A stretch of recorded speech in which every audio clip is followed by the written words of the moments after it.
আমার পেয়ারা নবীর শান অবশ্যই বলবো। জাকির ভাই, আমার নবীর শান বলার জন্যই তো আজকে দূর থেকে আপনাদের সামনে হাজির হয়েছি। আমরা খুশি না বেজার? আমার দয়াল নবীর শান বলতে আমাদের কোনো ভয় আছে নাকি? আমার দয়াল নবীর শান বলতে আমাদের কোনো বাধা আছে নাকি? জোরে বলুন আল্লাহু আকবার।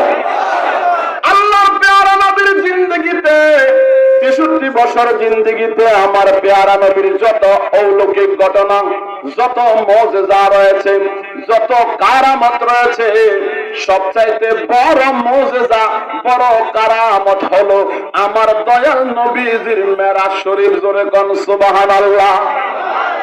নবীকে বিশ্রামে পাইয়া জিবরাইল থাকেন দাঁড়াইয়া, নবীকে বিশ্রামে পাইয়া জিবরাইল থাকেন দাঁড়াইয়া, ডাক দিতে সাহস না পেলে জিব্বা কদম তলা।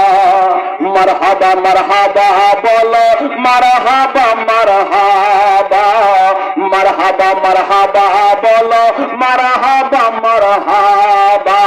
মেরাজে যায় আল্লাহর হাবিব নবী কামেল